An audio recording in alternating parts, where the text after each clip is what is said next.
Hello and welcome to this special broadcast where we look at competitive collaboration in Africa, one voice. In the lead up to the Africa Shared Value Leadership Summit, the Shared Value Africa Initiative hosted the CEO Connect on Friday, 4th of June to reflect on this topic.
This roundtable took the form of an open discussion between thought leaders and prominent shared value voices to engage on views, experiences, challenges, and possible solutions to some of the challenges faced by African organizations.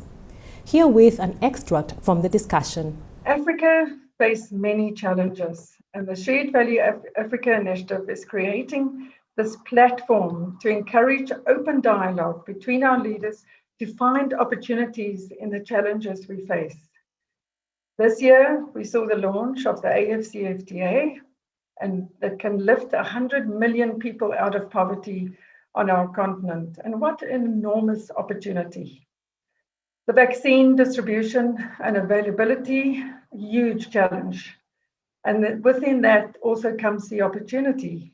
Can we, on the African continent, increase the capacity of vaccine production? Yes, there are many challenges on the African continent, but there are also many opportunities.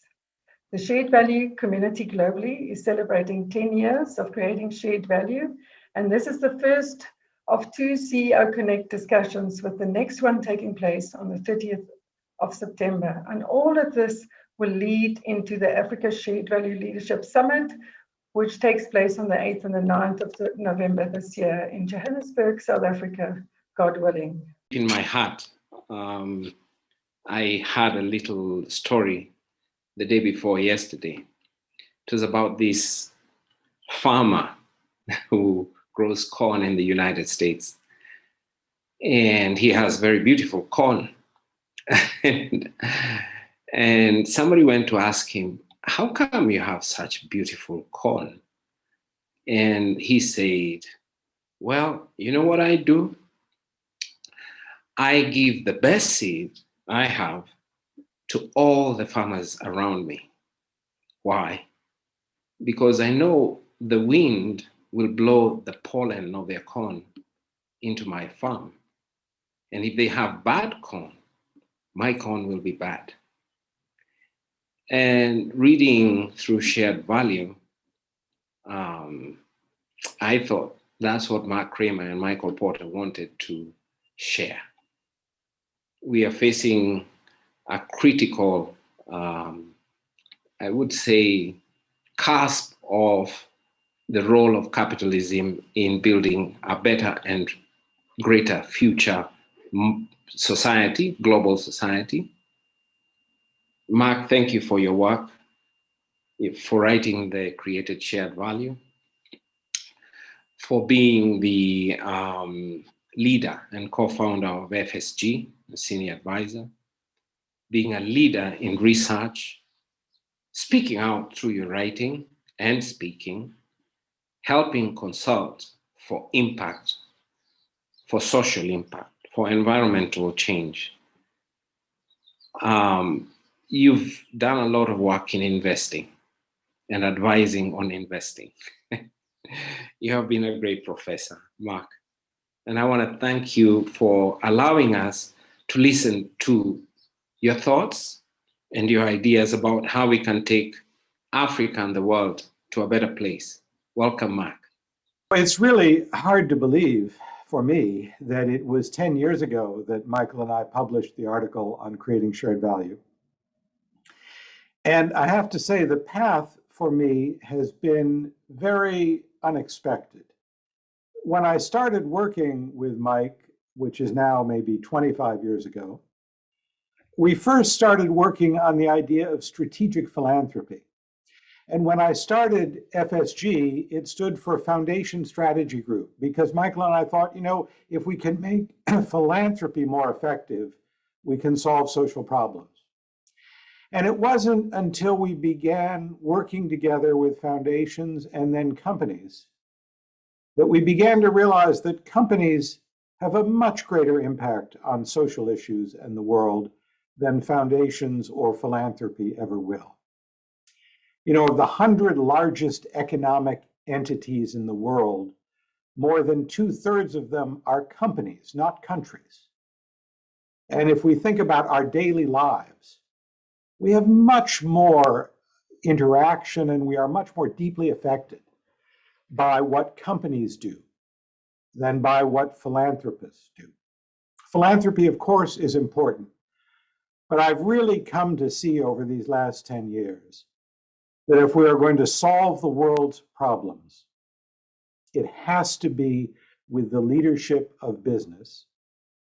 And it has to be with business approaching social problems as business opportunities, not as philanthropy, not as corporate social responsibility.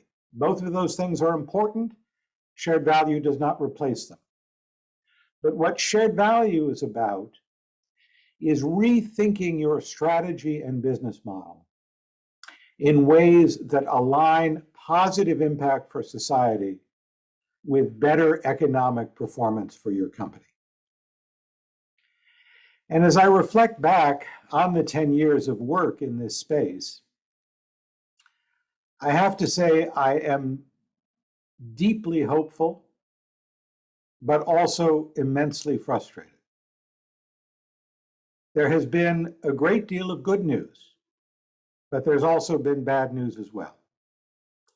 In terms of the good news, there is no question that the world is moving toward shared value in its thinking about business and societal problems. Different people use different words. Some talk about inclusive business, some talk about mutual benefit, some talk about other terms. But all of it is focusing on the idea that business has a social purpose and that it needs to be accountable to its stakeholders, and it needs to ensure the success and well-being of its stakeholders if it is going to succeed. There's no doubt in my mind that this is the direction that business and society has been moving and will continue to move. And there is more and more evidence, as I've worked in this space, that social issues really are business opportunities.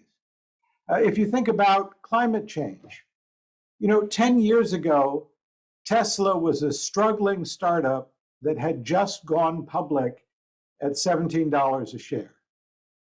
It's now 600 and some, one of the most valuable companies in the world. If I think about renewable energy, 10 years ago, renewable energy was nowhere close to parity with fossil fuel. Today, it is more profitable than fossil fuel-fired power plants. If I think about finance, 10 years ago, there was far less mobile banking and fintech. Millions of people have been able to access financial services through their cell phones that could not have done it before. When I think about insurance, we have wonderful examples of insurance companies today that are not just spreading the risk across the population, but actually incentivizing people to reduce risk. One of the best examples is in South Africa, Discovery Insurance, which has found a way to create incentives that reward people for engaging in healthier behavior. And as a result, their members live longer and have lower healthcare costs, and that makes them a more profitable and more successful insurance company. And as I've worked in this space for years, I have found more and more social issues that really embody economic opportunities that I would never have anticipated. We're doing a lot of work now in the States on issues around racial equity. And there was a recent report by McKinsey looking at Hollywood, the movie industry, and how much revenue they have missed because they have disfavored Black actors, Black directors, Black producers, films by Black people and for Black people. McKinsey estimates that Hollywood has lost $10 billion a year in revenue because it is an industry that was run by white men who were oblivious to issues around racial equity. So we're finding in all kinds of areas that there are business opportunities in each of the societal problems that faces us. And I have seen companies change. I have seen companies and CEOs become inspired by this idea that they can do good and do well at the same time, that they can build a social mission into the core of their strategy. I have seen the impact of that on employee engagement and morale. I have seen the impact of that on leading to new innovations, new ways of doing business that make one's customers better off than they were before. And that is deeply, deeply inspiring. I've seen companies begin to talk to their shareholders about their social impact, not just their quarterly earnings. I've seen them begin to integrate sustainability factors into their financial reports and actually begin to draw the connection to explain to their shareholders how investing in solving social problems is leading them to more profit. And I have seen shareholders and investors really embrace the idea that they want to invest in companies that are doing good, not doing bad.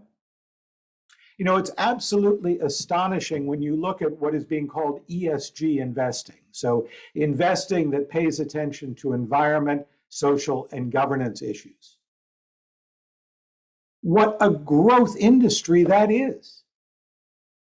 There are now 4 times the number of ESG investment funds as there were 10 years ago. Nearly 100 new ESG funds were started just in 2020, a 30% increase over 2019. $51 billion of new money went into ESG funds in 2020. That's 25% of all new funds invested in mutual funds. In 2014, that number was 1%. So you see the growth in investor enthusiasm. And investors are getting very creative.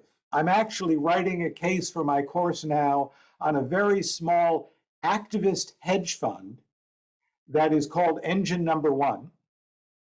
And they have decided that if they can get ExxonMobil, what used to be the largest company in the world, to move from oil to renewables, the stock price will go up. And they just last week won a hostile proxy fight to get 3 new directors onto the board over the opposition of management. To give you a sense of that opposition, management actually called a 1-hour recess during the annual meeting to go out and call shareholders to ask them to change their vote because they knew they were losing. Well, when activist hedge funds start to push companies to do better, you know something has changed. So I say this is all good news, but there's bad news too. It's wonderful to see money going into ESG funds, but we're not really sure what ESG funds do. The rating of companies on environmental, social, and governance performance is very inconsistent and idiosyncratic. It depends on self-reported data by companies that is often not verified and often leaves out the bad news. And so while it's wonderful to see investors care about these issues, we actually haven't yet found a way to ensure that their money is actually going into companies that are creating shared value and making money by doing good. When I talk to most companies, they still see their social responsibility as part of their public relations, not as part of their competitive strategy. And when students come into my MBA class at Harvard, they still think that maximizing shareholder value and not worrying about other stakeholders is their mission as business leaders and managers. So we have not yet changed the prevailing thinking. And so many companies I talk to are simply trying to do remedial changes around the edges of their existing business model, rather than actually rethinking their business model in ways that create more positive impact. You know, when you read sustainability reports that companies publish, you think, my gosh, the world is going to be such a wonderful place. These companies are doing all these wonderful things. Well, I'm sorry to say I'm on the board of a group called the World Benchmarking Alliance, which was set up by the United Nations to track the progress of corporations toward the United Nations Sustainable Development Goals. And they're looking at 2,000 leading companies around the world, very evenly balanced between those in emerging markets and those in developed countries, and tracking how they're performing, industry by industry. And the results so far are horrifying.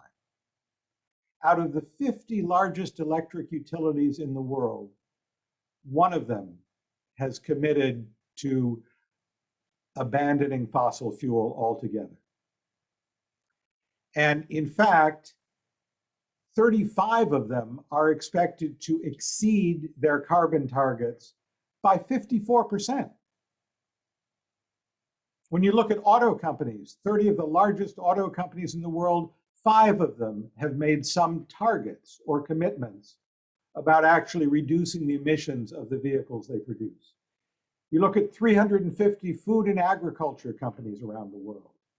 12 of them are on track to meet goals aligned with the Paris Agreement or the Sustainable Development Goals. When you think about human rights and you look at 200 companies around the world that have a major impact on human rights, 90% of them score less than a 2 on a scale of 1 to 10. So we have a long way to go.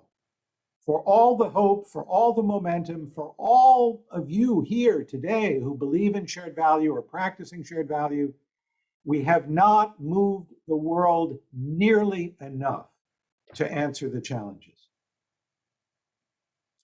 And when I think back on what I've learned over 10 years of working with companies, of teaching shared value, of studying shared value, there are a few insights that I want to share that I didn't have when I wrote the article with Michael 10 years ago. The first one is the recognition that most companies in the world are operating on business models that were developed decades, in some cases centuries ago.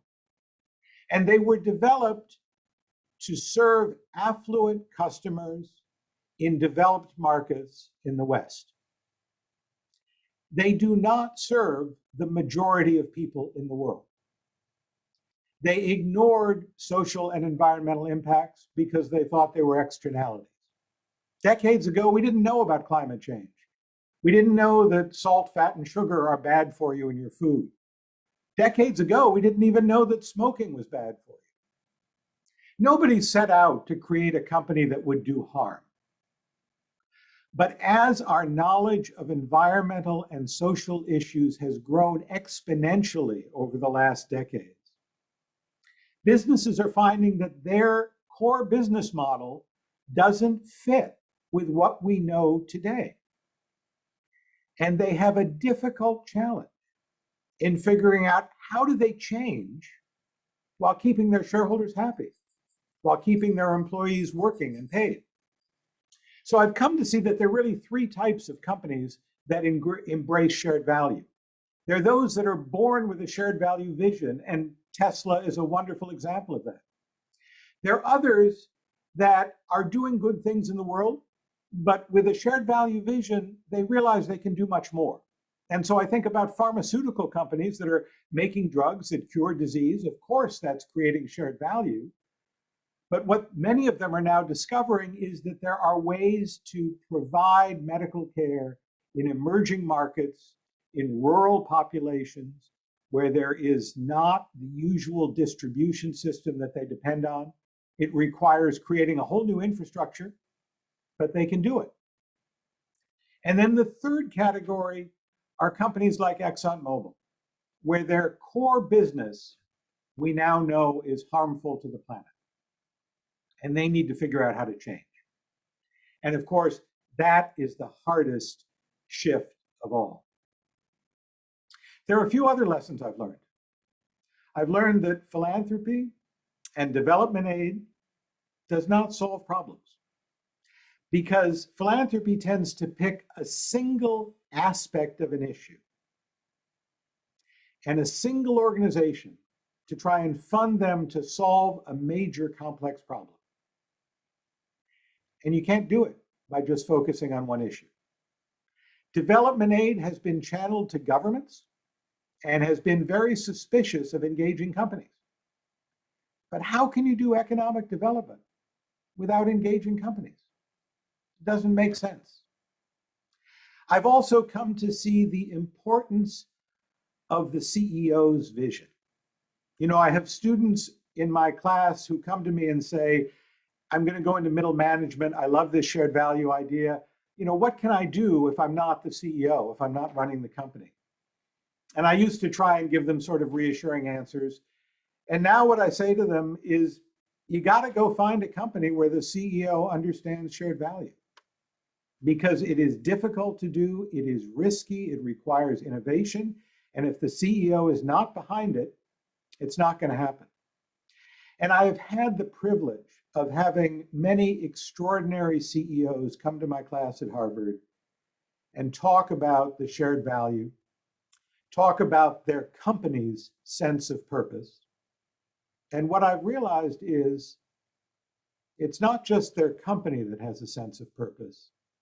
These CEOs have a sense of purpose in their own lives. That is what has made them open to taking the risk to embrace shared value.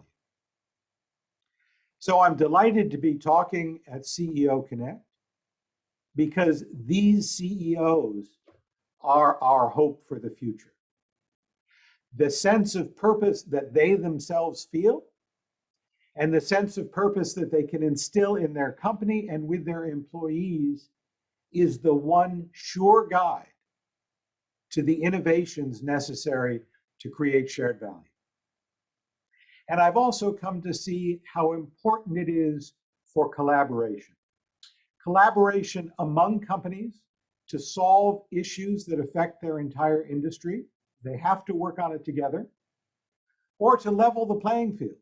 You know, I was just speaking the other day with the CEO of a food and beverage company who said, you know, we want to take out salt, fat, and sugar, but when we did it, we lost market share because consumers don't want that. And the answer is, you got to get the whole industry to take out salt, fat, and sugar so that you are not losing to your competitors when you're trying to make your product healthier. And I've come to see that it isn't just companies, but it is collaboration among companies and with NGOs and with government. And I have firmly come to believe that unless government plays a powerful role in moving business towards shared value, we're just not going to make enough progress. So it's exciting to see what is happening and emerging in Africa.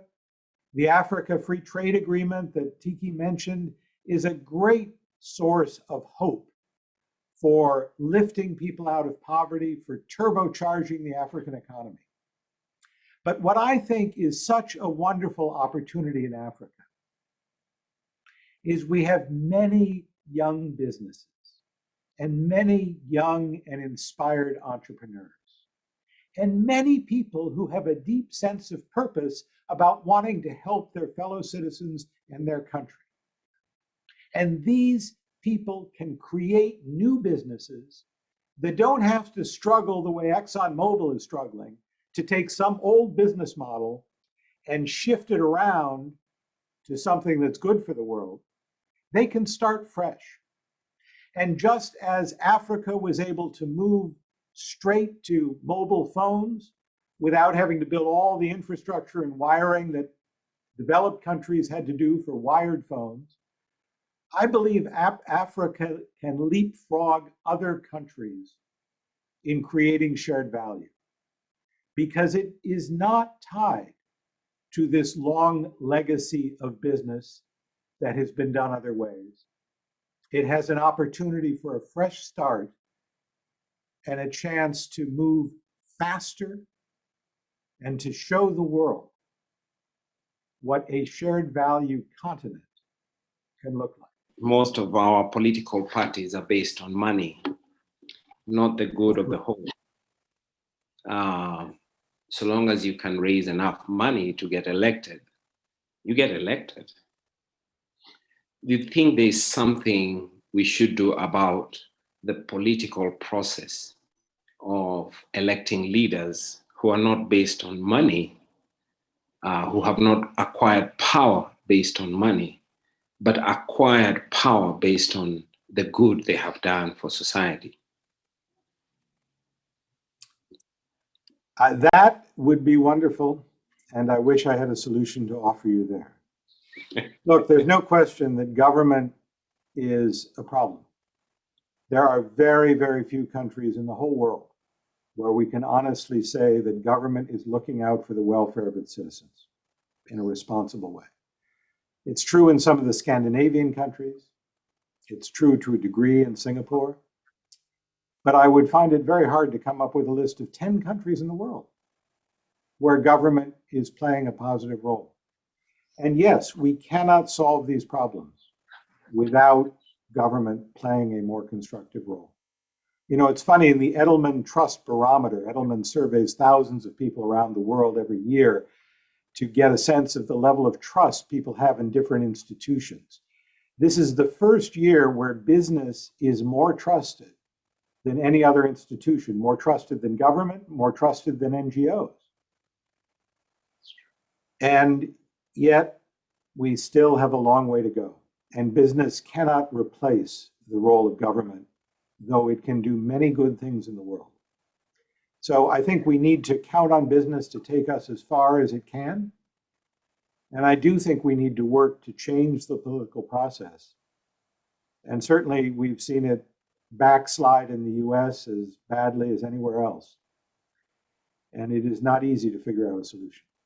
So what I would say is that finances, personal finances, and insurance being a key part of that is critical to any individual. It's critical to any society. And when we look at across Africa and look at the various markets, Africa as a whole is not doing so badly in the area of insurance.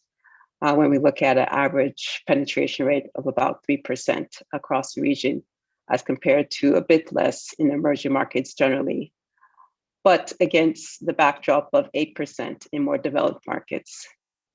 And in addition to that, that penetration rate, which is still lower than the global average, is not consistent from market to market. So we have South Africa, who does well and beyond even the global average, with penetration rates in the double digits, 15, 16%. And then we look at a country like Nigeria, where I am based, where the penetration rate is less than 1%. And when you have 1 in 5 Africans living in a country with an insurance penetration rate of less than 1%, there is a concern. And why, as George mentioned, after 60 years, are the numbers so low? And it keeps going back to the same few issues around trust, around knowledge, around access. And these are the topics that we as an insurance industry need to address collaboratively, because one insurance company cannot do it on its own. Even one insurance market cannot do it on its own. We need to look across Africa and join together as to how we can address from country to country these issues. Some of the topics that were addressed by Mark Kramer really hit home when we talk about the collaboration and the role that government has to play and business has to play on our societal issues. So if we look at creating this safety net across Africa, what role does government have to play? What role do we have to play across the entire insurance ecosystem? So we can look at the environment that insurance grows up in the various markets, where we need to see what kind of governmental processes would really support financial inclusion, because it's not about insurance, it's really about financial inclusion and making sure that even the 40%, if I look at Nigeria, of people living under the poverty line can still have access to the same security that someone like I have access to. And that won't come from banks or from regular banks. That won't come from the current financial models.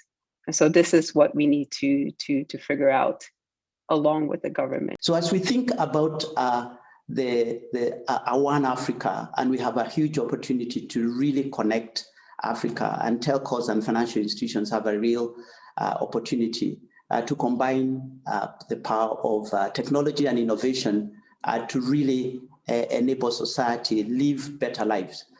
And actually Safaricom really has been successful in this country in doing that. And there are a number of things I believe are ingredients of that success. One is leading from purpose. Safaricom has a purpose of transforming lives. And during the COVID crisis, and I'm sure I will talk about it, we really demonstrated that if you lead from purpose and enable society to do better, the organization does better. So we have supported this the economy quite significantly in the past year on that front, and I'll talk about that in a minute. But just talking about how we can connect Africa a lot more and drive financial integration. There are three opportunities that I see, and I'll focus primarily on the role that telcos and mobile money can play. One is to really democratize how we enable remittances and payments across borders. We know there's a lot of friction across borders. I've worked in various countries in Africa. I know trade is not easy. With mobile platforms, we can be able to enable that. M-Pesa, for example, has been able to reduce the cost of transacting across borders to about 3.5%. So Today, the cost of transferring money is closer to 10% in terms of inward transfer of money. We can drive better connectivity across the region, better collaboration amongst telco companies, and enable digital connectivity so that we allow payments to be made seamlessly across our continent. And we are already doing that with M-Pesa. Indeed, in the region, in the 5 or 6 markets that M-Pesa is located, we contribute 33% of the inflow of money into the countries that we operate in. Here in Kenya, it is more than 60%. The second aspect is, of course, to continue to expand financial inclusion and financial health. We've been very strong on payments, and we are continuing to drive that even further. We can enable credit to a wider population of who don't access credit today, whether they are individuals or SMEs. But more importantly, we can broaden financial inclusion to take into account savings, wealth management, insurance. And we believe with the kind of infrastructures we have as a telco organizations across Africa, we can deploy mobile financial services in a much more ubiquitous way, and in a way that will be accessible with less friction and lower cost for customers. And the third element that I think is really critical, and we've seen it through COVID, is on SMEs, supporting SMEs. SMEs contribute a significant part of employment. 80% of employment across Africa is through SMEs, and contribute significantly to GDP anywhere, depending on country. For example, for Kenya, it's 40% of GDP is contributed through SMEs, and so SMEs have been the hardest hit through COVID.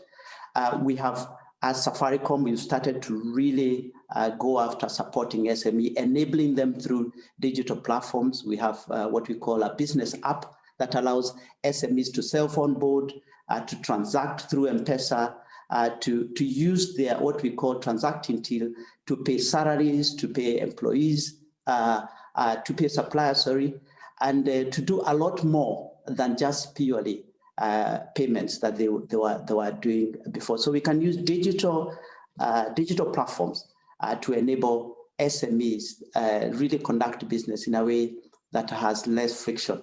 But that requires partnerships. In particular, on the credit side, we are starting to partner with banks to bring a panel of banks and to use our distribution infrastructure to see what can we do for SMEs. And not just SMEs, but also micro SMEs, the smaller one-man, one-woman business. And we have an interesting product we've launched in Kenya called Pochi la Biashara, where a small business person can separate their own wallet from the business wallet so that they are able to track what they are doing. So George, I believe there's a huge opportunity if we can combine the power of technology and innovation and private sector partnering with others, telcos partnering with banks and insurance companies and others across value chain, but also partnering with government to enable policies that allow us to drive cross-border. How I would start out is by first talking about an article or study that I recently read in The Lancet. And it spoke to the need for gender equality to actually help drive healthcare equity. And that's an area in which Abbott is very committed. I mean, we really see good health as the key to achieving anything in life. And, you know, as we always say, when you have your health, you have everything. And the studies have shown that the involvement of women and gender equity matters because it can help reduce the rates of poor mental and physical health in the community. The data talks about how equity or equality in the community promotes economic growth, it reduces child mortality, it improves nutrition, and both this study and a recent study by McKinsey both said that gender diverse companies actually financially outperform their cohorts that are not as gender diverse. And these findings I found to be real life examples.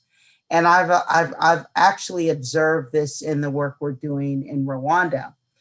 And Abbott, in collaboration with the Rwanda Ministry of Health and an NGO partner, Society for Family Health, we're helping to expand access to healthcare in rural areas through a project which we call the Second Generation Health Post Initiative. If I had to give some comments to government, especially around energy, is take a moment to understand the way that energy is produced and the way that energy is consumed, and it's changing quite a lot, as Mr. Kramer in his introduction speech expressed. So the production of energy, as we've transitioned from fossil fuels to renewables, has been quite interesting. The cost of renewables has dropped, and the way we consume energy has changed. The simple with uses of more energy efficient appliances, or even like LED bulbs, the amount of energy that you need to light up a community is much less than it has in the past.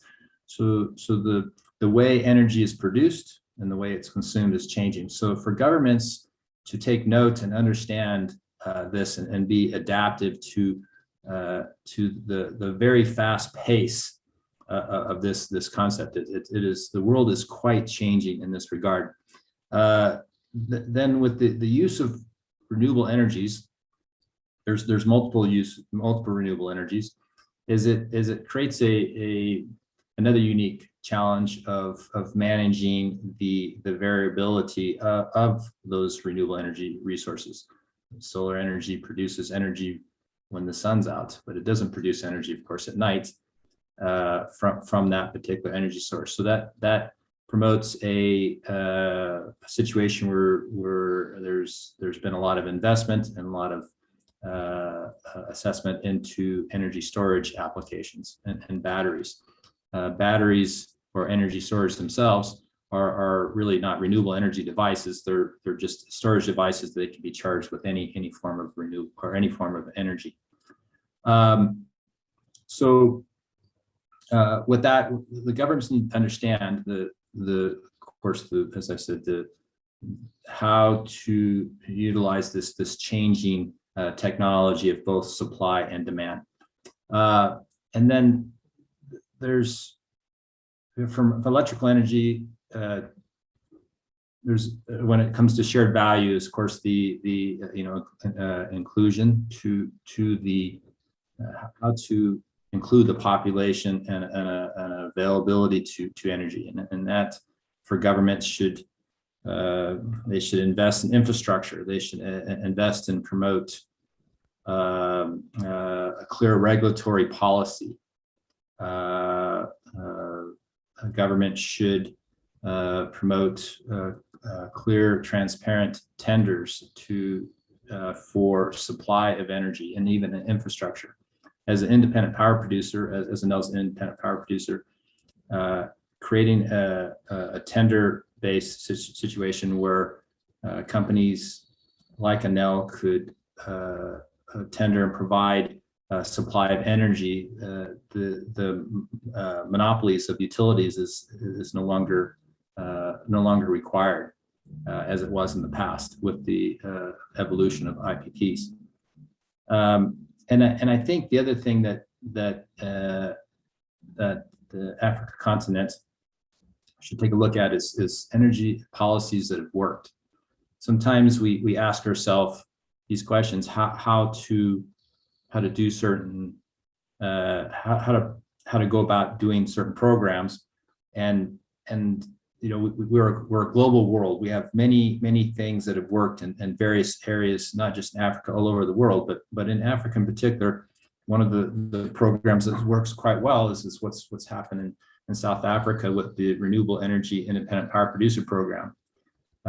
It's a very nice program. Other areas, other countries should, in my opinion, take a look at that program and enhance, take what's worked in that program and enhance it for their respective countries. The REAP program in particular, it also addresses some of the key concerns with equitable power distribution, even some shared value, which we're so in this particular conference focused on. The equitable power distribution as it promotes rural infrastructure. So you're taking a project that you're investing in, and it also invests in rural development. It also it promotes economic development in the community, social economic development, or enterprise developments where we're creating local businesses.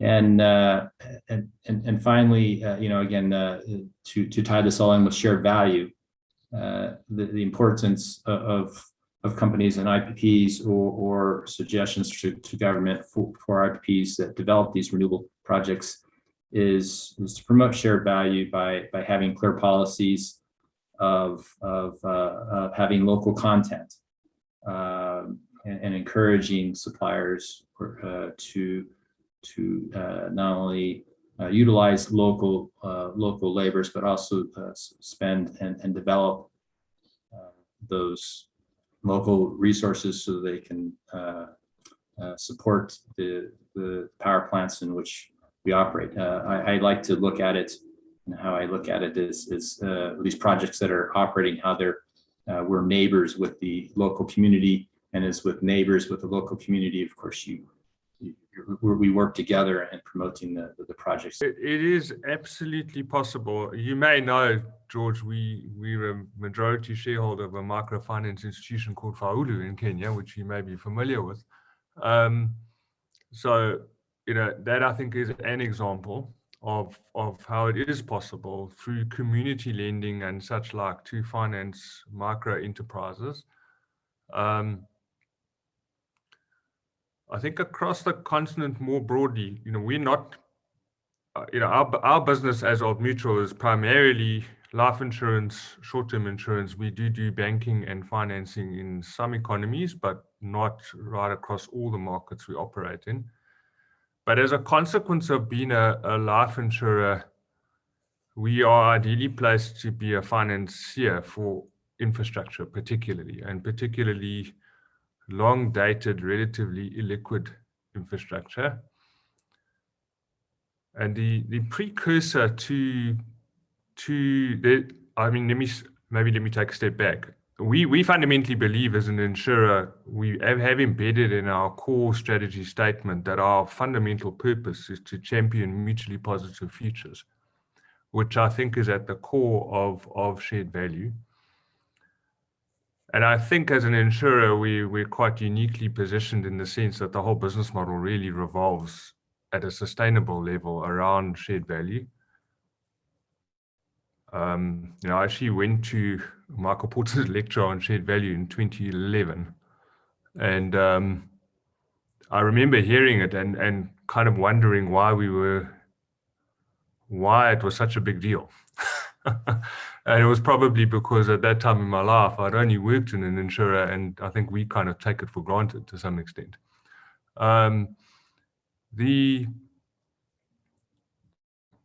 But back to the point around infrastructure, I think, because of the long-dated nature of the liabilities that we carry, infrastructure assets are ideal for our balance sheet, and therefore we can provide them, I think, at competitive prices. There is funding available. There are lots of funders that are prepared to provide funding at competitive rates. The conditions precedent essentially come back to whether the regulatory environment is sufficiently well developed and clear. Because of the long dated nature, any uncertainty regarding framework and regulatory environment drives the cost of capital up exponentially. So having clarity and certainty keeps costs down. Obviously, not all, and infrastructure is an ideal shared value asset because it inherently provides multiplier effects into the community and into the job creation, etc., over long periods of time. So in my mind, it's an ideal conduit for shared value and ideal conduit for long-term wealth creation because it underpins the levers of the economy. And partnership and collaboration across the funding providers, the developers of the infrastructure, the regulatory framework is critical. And so that partnership ecosystem becomes important. And ideally, you want a situation where as the infrastructure gets developed, local labor is employed in developing it, local skills are developed, and you generate the multiplier effect into the economy that way. So that I think is fundamentally it. And I think the core point I'm really making is that if you want to keep the cost of capital down, you want to reduce the risks that capital perceives.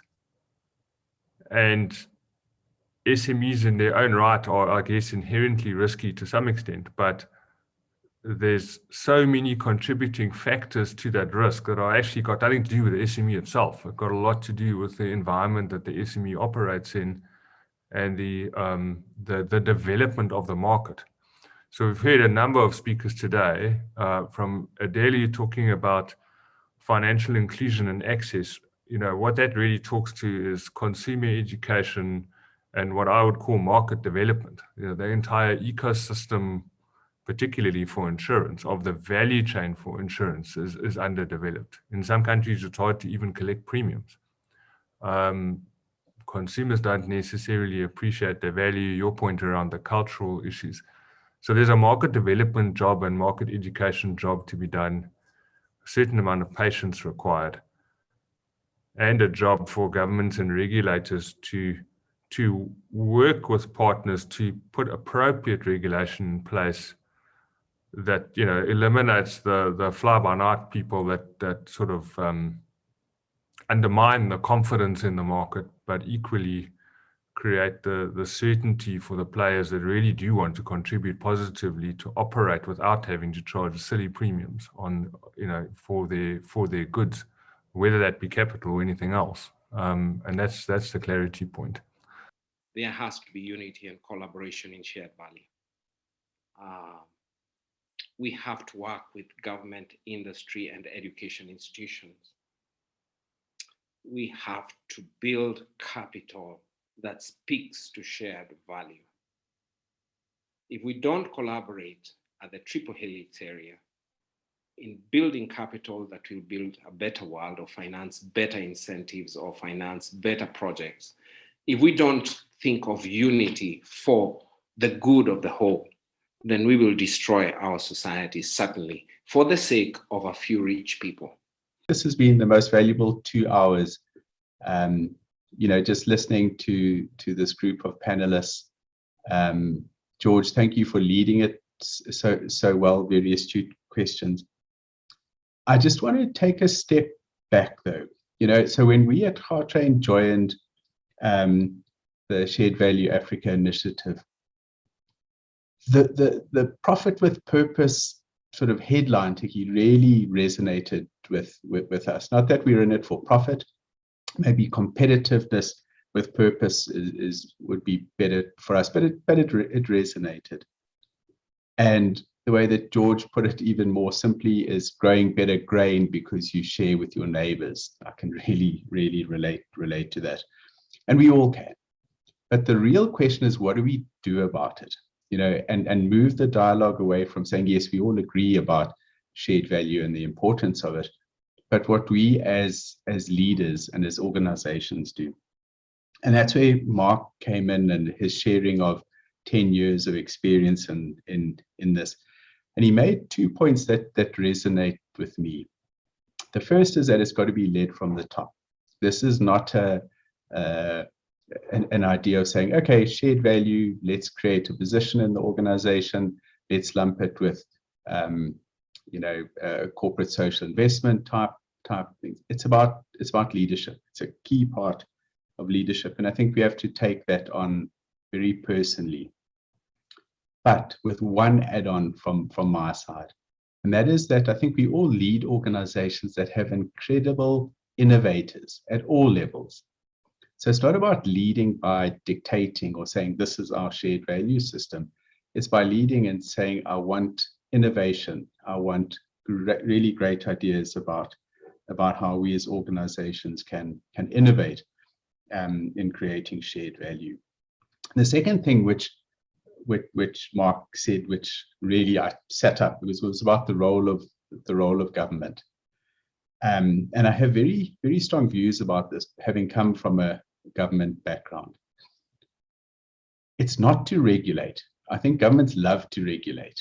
To me, it's about using two very powerful rights that are given and powers that are given in a democracy to government to say you are the people who will buy things on behalf of the people because they're public goods, and you have the authority to license things and to create and to regulate markets. And I think all the speakers who touched on this, all are very clear that's got to be exercised in a just way, in a transparent way, in a clean way. But in the past 10 years, I have observed a change in government, certainly here in South Africa, that's become more nuanced and more aware of those powers and how they should be used. And I'm going to give you a simple example. Back in the day, I was in National Treasury. It was at the time when the concept of IPPs was taking hold, and especially in the renewable space. And the debate was about whether there should be more bidding parameters for bidders to meet, bidding criteria other than price. And some very good, honest people, sort of top economists said, no, it's all about the cost of electricity. We want lowest cost.